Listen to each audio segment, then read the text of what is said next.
नमस्कार दोस्तों, लम्हे ज़िंदगी के मैं प्रस्तुत करती हूँ किताब बोलती है। आप सभी का स्वागत करती हूँ, वंदन करती हूँ, अभिनंदन करती हूँ। रात के 9 बज चुके हैं, मन करता है कुछ सुनने का, कुछ सुनाने का। तो आज ऐसी कुछ अच्छी कविताएं लेकर आई हूँ जिनको लिखा है डॉक्टर अवधेश तिवारी भावुक जी ने। इनकी किताब का नाम है कृति, जिसकी आज कुछ कविताएं मैं आप सभी के समक्ष रखूँगी और मैं चाहूँगी कि ये किताब आप ख़रीदें और इसकी पूरी की पूरी रचनाएं आप पढ़ें और कमेंट करके ज़रूर बताएं कि ये किताब आप सभी को कैसी लगी। क्योंकि जब एक लेखक लिखता है तो उसका पहला सपना होता है कि मेरी किताब सब तक पहुँचे, मेरे भाव हर इंसान तक पहुँचे और वो उस पर कमेंट करके ज़रूर बताए कि उनको ये किताब कैसी लगी। आखिर ये सपना है तो उस सपने को हम थोड़ा सा पूर्ण कर सकते हैं उनकी किताब को ख़रीद कर, पढ़ कर और उनको कुछ कमेंट करके ज़रूर बताएं। तो आज शुरू करते हैं डॉक्टर अवधेश तिवारी भावुक जी की किताब कृति। पहले उनके बारे में कुछ बताना चाहूँगी। उनका जन्म 6 मई 1968 में हुआ था। जन्म स्थान तिवारीपुर, जिला फैजाबाद। शिक्षा में उन्होंने MA, B.Ed, LLB की हुई है। प्रकाशित कृति है अभिव्यक्ति और कृति, जिसको आज हम पढ़ेंगे। उनको कई सम्मान उपलब्धियां मिल चुकी है। डॉक्टर भावुक तिवारी जी के स्वर क्या कहते हैं, उनके कुछ स्वरों को मैं आप सभी के समक्ष रखती हूँ। कोई चेहरा नहीं जग में ऐसा बना, कोई चेहरा जग में ऐसा नहीं बना, जो ना सुंदर दिखे जब खुशी मन में हो, जो ना सुंदर दिखे जब खुशी मन में हो। वाकई में बहुत अच्छा लिखा है भावुक जी अपने, कि जब हम दिल से खुश होते हैं तो चेहरा अपने आप ही चमक उठता है। मनुष्य के भीतर जो भाव उमड़ते हैं, जो विचार घुमड़ते हैं, उन्हें वह अपने ही भीतर में रखे रहे, उनकी अभिव्यक्ति ना करे तो उनका हृदय घट फट जाता है, उसके मस्तिष्क में क्रांति मच जाती है। सच है कि मनुष्य के भीतर जो कुछ है वह बाहर आने के लिए झटपटाता रहता है, फिर चाहे वह उसका विचार हो या भाव हो। आशा यह है कि जो कुछ अब हमारे मन में अभियंत चलता है, अभिव्यक्ति भी चाहता है। जब भी अभिव्यक्ति भाषा का रूप लेकर कलात्मक ढंग से हमारे सामने आती है तो उसका वह रूप साहित्य की संज्ञा पाने लगता है। भाषागत अभिव्यक्ति गद्य और पद दोनों रूपों में अपना आकार ग्रहण करती है। पद भी छंदोबद्ध और छंदमुक्त दोनों रूपों में परिलक्षित होता है। प्रस्तुत कृति में पद के दोनों रूपों में डॉक्टर अवधेश तिवारी भावुक जी ने लिखने का प्रयास किया है।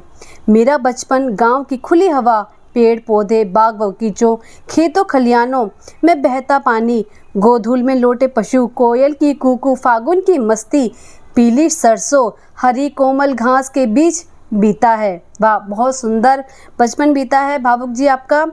मेरा मन आज भी वही स्वच्छंद रूप से विचरण करता रहता है। भावुक जी की रचनाओं में ग्रामीण पृष्ठभूमि स्पष्ट रूप से दृष्टिगोचर होती है। तो उसी की किताब को लेकर, डॉक्टर अवधेश तिवारी जी की किताब को लेकर शुरू करते हैं आज का।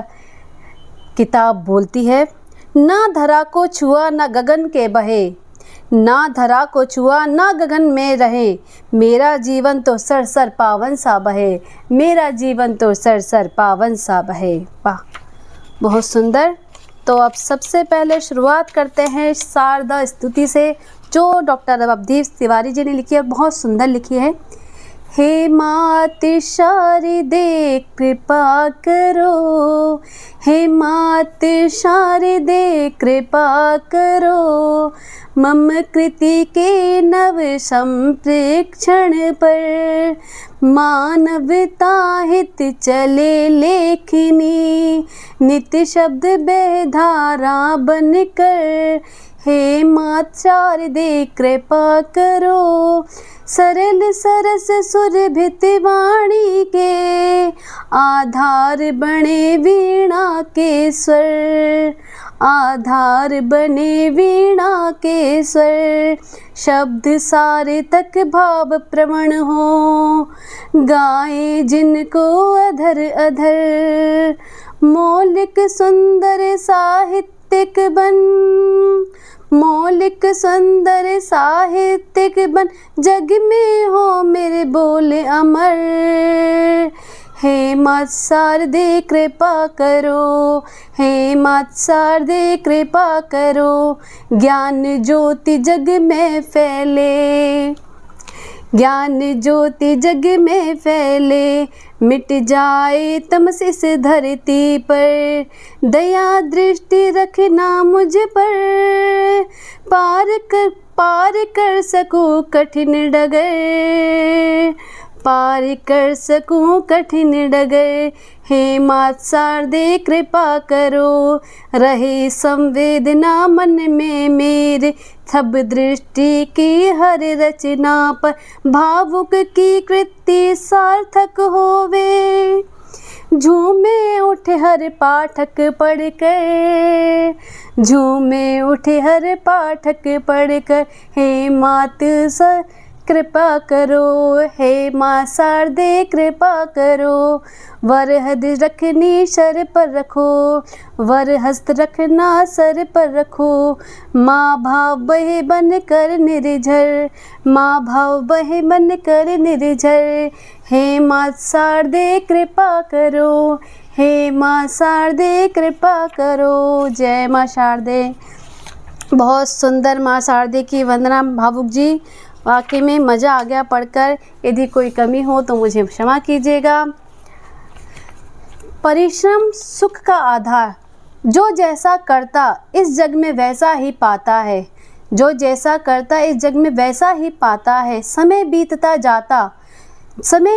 जाता है, जो वह लौट फिर नहीं आता है, वह लौट फिर नहीं आता है। सूर्य हमेशा ठीक समय पर पूरब में उग आता है, दिन भर करता कार्य और फिर पश्चिम में छिप जाता है। उसे देखकर भी ये मानव नहीं सीख कुछ पाता है, जो जैसा करता इस जग में वैसा ही फल पाता है। स्वयं नहीं फल खाते अपना फल से लदे हुए तरुवर हैं, नदियों को जल से भर देते हिम ढके हुए गिरवर हैं। पर से वाहित जीना मरना मानव समझ न पाता है, जो जैसा करता जग में वैसा ही फल पाता है, वैसा ही वह पाता है। हाथ पे हाथ धरे बैठे तो नहीं कभी कुछ हो पाएगा, मात्र सोचने भर से ही तो कार्य नहीं खुद हो जाएगा। बोया पेड़ बबूल का तो यदि आम कहाँ से आता है, जो जैसा करता इस जग में वैसा ही वह पाता है, वैसा ही वह पाता है। बिना किए संघर्ष कभी भी कुछ नहीं प्राप्त हो पाता है। श्रम से जब भी बहता पसीना हर जीवन सुख में हो जाता है। दृढ़ता से यदि कदम बढ़े तो स्वयं रास्ता खुल जाता है, जो जैसा करता है वैसा ही वह पाता है, जो जैसा करता है वैसा ही वह पाता है। कठिन परिश्रम यदि कर ले तो फल मन के अनुकूल मिलेगा, दूर रहेंगी बाधाएं सब नहीं समय प्रतिकूल दिखेगा। ईश्वर साथी उसी का देता, ईश्वर साथ भी उसी का देते, भावुक जो कुछ कर पाता है, जो जैसा करता इस जग में वैसा ही वह पाता है, जो जैसा करता इस जग में वैसा ही वह पाता है। वाह, बहुत सुंदर भावुक जी। जो जैसा करता है वाकई में ही जैसे आपके कर्म होंगे वैसा ही आपको फल मिलेगा। आत्मविश्वास इनकी तीसरी कविता है। चाहे जितने साथी हों पर बोझ स्वयं ढोना होगा, खुद पर विश्वास डिगे तो जीवन भर भी रोना होगा। असमझ में रहने से काम नहीं हो पाता है, सूझबूझ से निर्णय हो तो कार्य सभी हो जाता है। फसल चाहे यदि उत्तम अच्छे से बोना होगा, चाहे जितने साथी हो पर बोझ तो स्वयं ढोना होगा, चाहे कितने साथी हो बोझ तो स्वयं ढोना होगा। हमें भरोसा खुद पर से कभी न डिगने देना है, मिली विरासत में हमको उसे न छीनने देना है। वक्त से लड़ते हुए पत्थरों पर हमको ही सोना होगा, चाहे जितने साथी हों बोझ तो स्वयं ढोना होगा। कागज की नाव के द्वारा हम नदियों को पार नहीं कर सकते, बिना स्वयं के पैरों के हम गिरवर को लांघ नहीं सकते।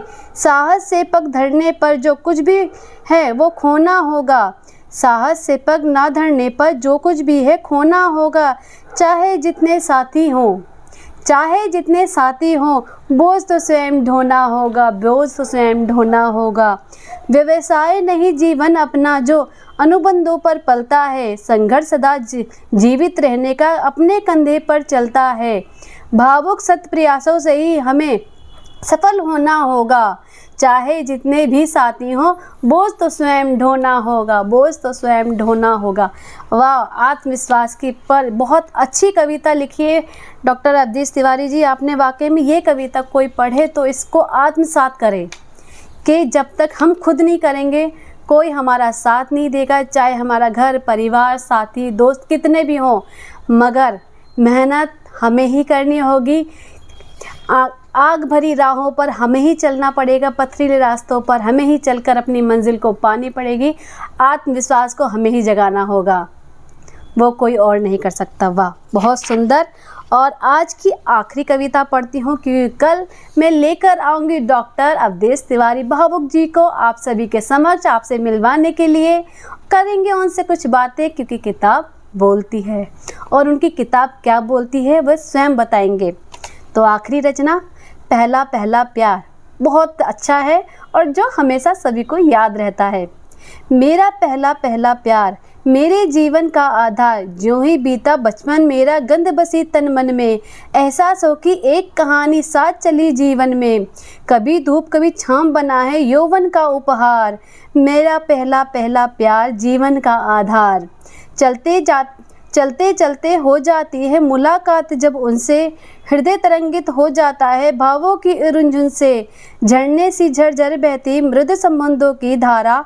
मेरा पहला पहला प्यार जी मेरे जीवन का आधार। वाह, मन मयूर अलंकों को छूने, मन मयूर अलकों को चूमे, मैं सपनों में जीता पाकर उसके एहसासों को अपने आंसू को पीता। कब जीवन मृथुल हो जाएगा कब हो मस्त बहार, कब जीवन मृथुल हो जाए कब हो मस्त बहार। मेरा पहला प्यार मेरे जीवन का आधार, मेरा पहला पहला प्यार मेरे जीवन का आधार। यादें जब हो महकाए, यादें जब मन को महकाए, क्षण भर में तन दहकाए, गिरवी सी हो जाती रातें वह मन सबके वह मन जब बहके, शक्ति भरा अनुरक्त भरा यह आंसू का व्यापार, शक्ति भरा अनुरक्त भरा ये आंसू का व्यापार। मेरा पहला पहला प्यार मेरे जीवन का आधार। सावन की ये पहली रिमझिम, सावन की ये पहली रिमझिम, पावन मधुर समर्पण, अब तक भूल नहीं पाया वे मदमाता आकाश, आकर्षण व्याकुलता भावुक के मन में नित्य उठे ज्वार। मेरा पहला पहला प्यार, मेरा पहला पहला प्यार मेरे जीवन का आधार, मेरे जीवन का आधार। वाह, बहुत सुंदर आपका पहला पहला प्यार। और मुझे लगता है इसी तरह सभी का पहला पहला प्यार होता है, जो कुछ तरंगे उड़ती हैं, जो कभी भुलाया नहीं जा सकता है। बहुत अच्छी रचनाएं आपने लिखी, जो मैंने कुछ रचनाएं पढ़ी। कल हम आपसे रूबरू होंगे, आपकी किताब बोलती है। आखिर आपकी किताब क्या बोलती है आप ही से सुनेंगे, जिसकी कुछ एक किताब और मेरे पास है डॉक्टर अवधेश तिवारी जी, अभिव्यक्ति, जिसके बारे में हम आपसे कल बात करेंगे। तब तक के लिए नमस्कार। रात के 9 बज चुके हैं, समय हो चुका है विदा लेने का टाइम, क्योंकि समय किसी के लिए नहीं रुकता है। मिलेंगे कल रात के 9 बजे, तब तक के लिए नमस्कार, सबक है। लम्हे ज़िंदगी को सब्सक्राइब करना ना भूलें। आपके दोस्त आपकी होस्ट का साथ बनाए रखें पूजा भारद्वाज का। तब तक के लिए नमस्कार।